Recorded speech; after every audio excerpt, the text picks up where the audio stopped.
সাকিব ভাইয়ের জন্য সব হল মালিকরা চাচ্ছেন এটা হল ব্যবসায়ীরা যার প্রতি বেশি আগ্রহী তার ছবিই নিবে। তো এটা তো ইমোশন নিয়েই ছবি বানায়। আসলে অন্য আর্টিস্টরাও তো অনেক স্বপ্ন নিয়ে এসেছে।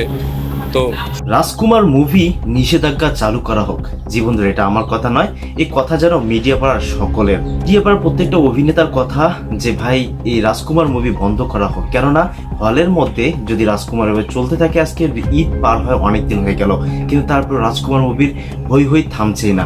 রাজকুমার মুভি ছাড়া অন্য কোনো মুভি সিনেপ্লেক্সে চালু করলেই যেন দর্শকের দেখা মিলছে না। এ কি আজব কাহিনী। জি বন্ধুরা, এরকম একটি প্রতিবেদন এবং কষ্টের কথা জানালেন কিছু নায়ক এবং মিডিয়া কর্মীরা। জি বন্ধুরা, এখন চিন্তা হচ্ছে যারা সিনেপ্লেক্সে যারা এরকম মুভি প্লে করতেছে, তারা যদি আসলে যেখানে লাভজনক বেশি হবে আসলে তারা তো সেটাই চালাবে। অথচ এই ঈদের মধ্যে মুক্তি পেয়েছে 14টা মুভি, তার মধ্যে শুধু আমরা নাম ডাক শুনতেছি রাজকুমারের। তাহলে বন্ধুরা এবার কি হতে যাচ্ছে? রাজকুমার ছাড়া কি অন্য কোনো মুভি চলবেই না? বন্ধুরা চলুন প্রতিবেদনটি দেখে আসি, তারপর কথা হবে এই ব্যাপারটি নিয়ে। আমি আছি আপনাদের সঙ্গে রাকিব আল হাসানের। নামটি মনে রাখবেন এবং চ্যানেলটিকে অবশ্যই সাবস্ক্রাইব করে পাশে আসা বেল আইকনটি প্রেস করবেন। একটু সিনেমার ব্যাপারে আসি। এই বছর ঈদে তো অনেকগুলো সিনেমা মুক্তি পেল, প্রায় 11টা সিনেমা।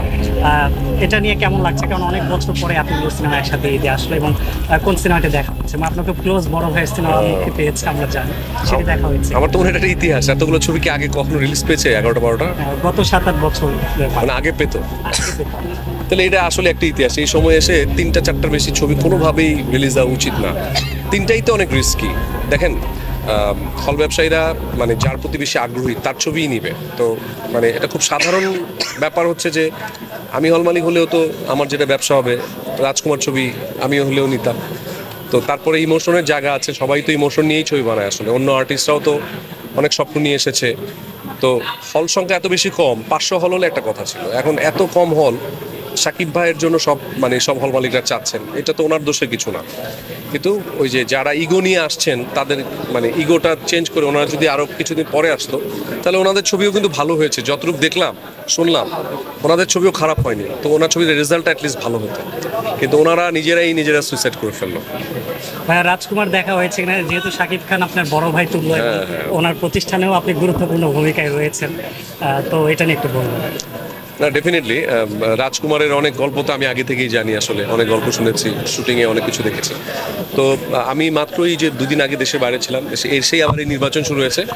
সো এই মুহূর্তে আসলে জাস্ট নির্বাচনটা শেষ হওয়ার পরের দিনই আমি ইনশাআল্লাহ রাজকুমার দেখতে যাবো, এবং দেখতেই হবে। কারণ এত আলোচিত হচ্ছে চারপাশ থেকে, গান সবাই কান্নাকাটি করে বেরোচ্ছে, তো আমি একটু কান্নাকাটি করতে যাবো আর কি, ইচ্ছা আছে। একটু চিত্রনায়ক ইমনের কাছে আসি, যে আপনি মডেলিং থেকে এসেছেন, ভালো ভালো বেশ কিছু সিনেমা করেছেন, কিন্তু এখন দেখা যায় কর্পোরেট কাজে বা যে শিল্পী সমিতি নির্বাচন, এইগুলো নিয়ে আপনার ব্যস্ততা বেশি। আমরা যেমন ইমনকে চাই যে বড় পর্দা অনেক বেশি দেখা, এটা থেকে এত কাজ কমে যাওয়ার কারণটা কি, এবং কামব্যাক করার ইচ্ছা আছে কিনা, নিয়মিত হওয়ার ইচ্ছা? আমি তো কাজই করছি। আমি তো জানি না আপনি জানেন কিনা, আমি অপারেশন জ্যাকপটের শুটিং করছি অলরেডি। সো আমি তো কাজের মধ্যেই আছি। আর যখন কাজ ধরেন 30 দিন তো আর কারো শুটিং থাকে না, আমার মনে হয় না কারো শুটিং থাকে কোনো আর্টিস্টের, ফিল্মের অ্যাটলিস্ট। তো বাকি সময়টা অযথা আড্ডাবাজি না করে, অযথা গাল গল্প না করে, ওই সময়টা যদি একটু কর্পোরেটে, যদি হার্লেনের সাথে যদি একটু থাকি, ওটা অনেক ভালো না? অযথা ফালতু আড্ডা না মেরে। তো আমার চেয়েও তো অনেক অভিজ্ঞ সাকিব ভাই, সো উনিও তো অনেক ব্যস্ত। উনি অলরেডি তুফান ছবিতে চলে গেছেন। সো উনিও তো বাজে সময় না করে ওই সময়টা উনি কর্পোরেটে দিচ্ছেন। তার একটা কর্পোরেট কালচার গ্রো হচ্ছে, যে আর্টিস্টরা এখন ইনভলভ হচ্ছেন, প্লেয়াররা ইনভলভ হচ্ছেন। সো আমার অলরেডি 4-5টা ছবি রেডি আছে রিলিজের জন্য। গত বছরও 3টা ছবি রিলিজ পেয়েছে। সো আমরা এখন যেটা করছি, আমাদের মনে হচ্ছে যে কর্পোরেটের সাথে যদি আমরা সবাই ইন করতে পারি, আমরা তাহলে ধরেন ফিল্মের ক্ষেত্রেও যে স্পন্সরের ক্ষেত্রে আমাদের ঘুরতে হবে না, আমার কোম্পানি আমাকে স্পন্সর করবে। সো এটা একটা সুবিধা আছে। সো ওই ক্ষেত্রেই দেখবেন আর্টিস্ট এখন কর্পোরেটের সাথে আস্তে আস্তে মিশে যাচ্ছে, এটাই আর কি। শাকিব খানের কথা বারবার আসছে, আপনার বড় ভাই, ওনার থেকে এমনি কোনো গাইডলাইন নেওয়া হয় কিনা, টিপস নেওয়া হয় কিনা? না, গাইডলাইন উনি এমনিতেই দেয়, আমাকে না, সবাইকেই দেয়। উনি যেহেতু একজন এক্সপিরিয়েন্স একজন ক্যাম্পেইনার, উনি ফিল্মের অনেক কিছু জানেন অনেক। সো সবসময় একটা কথাই বলে যে ভালো ছবির সাথে থাকতে। যে আপনি একটু আগে বললেন কম দেখা যায় কেন, বেশি দেখা গেলে খারাপ ছবি করে তো লাভ নাই। নিজের মধ্যে ধরেন আমার ছবি তো রেডিই ছিল, আমি তো চাইলে ঈদে রিলিজ দিতাম, আর আমি যে 5টা হল দিয়ে রিলিজ দিই, আমার লাভটা কি? লাভ নেই। সো আমার ছবি রিলিজ পাবে হয়তো ঈদের পরে বা কিছুদিন পরে, প্ল্যান ওয়াইজ করলে ভালো। আর কন্টেন্ট ভালো হলে মানুষ ছবি এমনিতেই দেখতে যাবে। সো গাইডলাইন উনি এভাবেই দেয় যে সবসময় ভালো ছবি করতে হবে। আর আমারও গাইডলাইন ছাড়াও আমারও পার্সোনালি ইচ্ছা যে আমি সবসময় ভালো কাজের মধ্যেই থাকতে চাই আসলে।